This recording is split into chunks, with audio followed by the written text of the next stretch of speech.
Salut à tous, nous voici dans une toute nouvelle vidéo. Cette fois-ci, ça va être un tutoriel pour Halloween.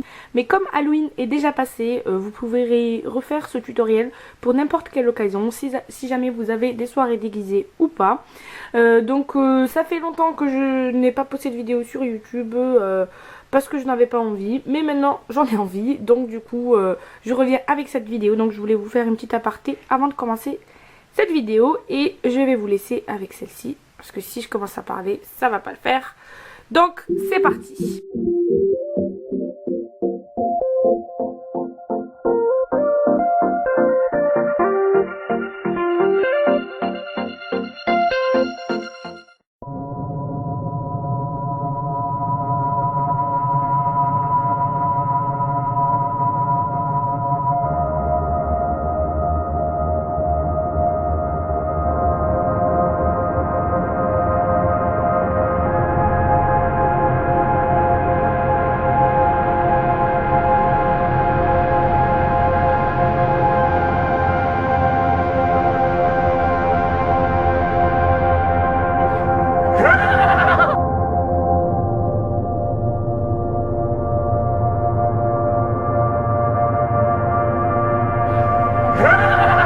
Tout d'abord, je commence par le primer, le pchit, que je lui mets sur sa face. Regardez bien sa tête. Donc, qui vient de chez Skindinavia. Ensuite, je passe au primer gel, on va dire, qui vient de chez W7. C'est le primer magique. Et je lui étale sur l'ensemble de son visage, très délicatement, comme vous pouvez le voir. Ensuite, je passe au correcteur. Donc, je n'ai pas de marque à vous donner parce qu'il n'a pas de marque celui-là. Mais vous pouvez utiliser n'importe quel correcteur. Enfin, moi, j'ai utilisé celui-ci pour Halloween. Mais n'importe quel correcteur très clair fera l'affaire. Donc, j'étale ça bien sur l'ensemble du visage. Très délicatement, encore une fois.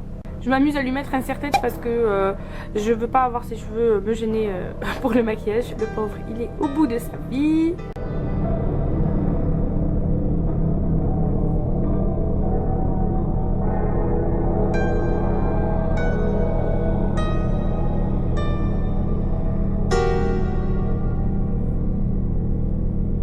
Il est choqué. Ensuite je passe au fond de teint, un fond de teint clair. Mais vous n'êtes pas obligé de passer par cette étape. Moi j'ai voulu juste ajouter du fond de teint. Mais c'est pas obligatoire.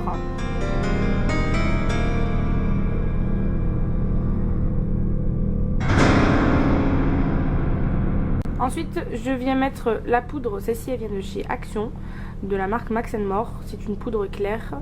Je viens en appliquer pour un petit peu matifier tout ça, pour pas qu'il y ait de brillance et pour que ça tienne toute la soirée ou la journée. Donc oui, dans cette vidéo il y aura eu Snapchat, téléphone, Instagram, tous les réseaux sociaux. Maintenant je passe au maquillage en prenant un fard noir que je viens mettre sur l'ensemble du contour de son œil. Donc je commence par tout ce qui est cerne et ensuite je passe à la paupière mobile. Donc j'applique ça de façon très aléatoire, enfin pas très précis non plus. Je fais ça n'importe comment en fait. C'est le but que ça soit fait comme si en fait il s'est relevé d'une tombe. Enfin, vous pouvez imaginer ça comme vous voulez. Ensuite j'insiste maintenant sur l'ensemble de sa paupière mobile et pas mobile.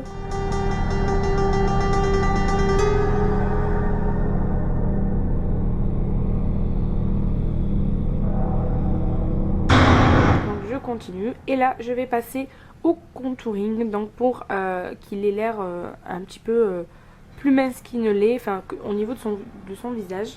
Donc je viens creuser bien comme il faut et surtout dans ce travail de contouring c'est l'estompage. J'ai essayé au pinceau et au doigt, mais le pinceau que vous voyez là c'est celui qui marche le mieux parce que c'est un pinceau fin et il permet de travailler mieux la matière. Donc c'est un pinceau qui vient de chez Primark. Je continue de rajouter la matière. Un conseil, ne mettez pas directement de la matière, faites-le petit à petit, comme ça vous pouvez faire des modifications parce que quand vous en mettez trop c'est très difficile de retirer ce que vous avez mis de trop. Je viens ensuite creuser encore pour lui faire une mâchoire carrée en fait. Je lui creuse les joues et après je descends au niveau de la mâchoire. Donc là vous commencez à voir que ça a été bien tracé, comme s'il était fin quoi.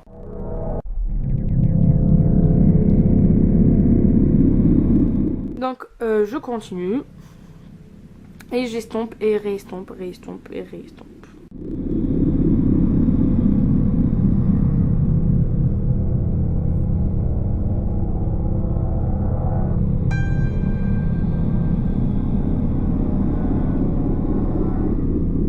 Ensuite, je viens prendre, je voulais pas montrer, mais je viens prendre un fard qui est un petit peu brun dans les tons violets.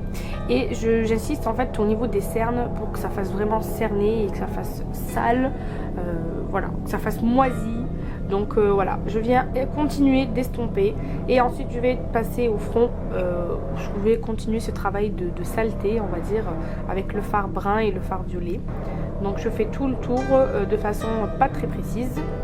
Et maintenant je passe au nez, je lui demande de bien plisser ses sourcils pour que je puisse mettre le fard là où il y a les plis. Là comme vous pouvez le voir j'ai un petit peu raté parce que j'arrivais pas à la position où j'étais, j'y arrivais pas. En fait j'aurais dû me mettre sur sa droite au lieu de me mettre sur sa gauche. Mais bon, voilà ce que ça donne en plein milieu en gros. Mais le travail n'est pas encore fini. Je passe maintenant à la bouche. Donc je vais continuer de mettre du fard noir sur la bouche et aussi sur le contour de sa bouche. Enfin, tout ce qu'il y a autour de sa bouche, pas forcément le contour, pour que ça fasse cet effet très sale. J'insiste bien sur la bouche. J'aurais dû insister un petit peu plus. Maintenant, je vais passer un crayon. Donc je vais lui mettre au ras des cils. Donc cils inférieurs et cils supérieurs. Mais comme vous pouvez le voir, il est douillé. Il a peur que je lui mette dedans. Donc voilà, j'ai essayé tant bien que mal de lui mettre. Après j'ai lâché l'affaire. J'ai estompé avec le même pinceau que j'utilise depuis le début. Et j'ai remis du fard pour que ça fasse plus naturel. Maintenant je passe au faux sang de chez Make Up For Ever. Donc c'est un sang coagulé. De toute façon, je vous mettrai tous les produits que j'ai utilisés en barre d'infos. Et je commence à en mettre tout autour de la bouche. De façon pas très égale, pas symétrique et de façon un petit peu fouillie. Il n'y a pas besoin d'être précis. J'aurais dû faire exactement la même chose pour les yeux. Parce que là, ça m'a l'air un petit peu trop précis pour moi. Mais c'est pas grave, une prochaine fois. Parce qu'en plus là, on était pressés. Donc il arrêtait pas de me stresser. Parce qu'il avait sa soirée... 10 minutes plus tard. Donc j'aurais dû encore insister au niveau de la bouche. Mais comme il allait manger, je voulais pas que ça les gêne après. Mais normalement on insiste bien sur la bouche. Et ça aurait été bien d'avoir quelque chose spécial pour mettre dans les dents. Pour la coiffure, il faut que ça soit très décoiffé. Et puis voilà ce que ça donne. Moi perso il me fait peur avec sa bouche ensanglantée comme ça là. En tout cas, j'espère que cette vidéo vous a plu. N'hésitez pas à vous abonner ainsi qu'à me rejoindre sur les réseaux sociaux. N'oubliez pas non plus d'aller voir ma dernière vidéo. Je vous dis à très vite. Bye.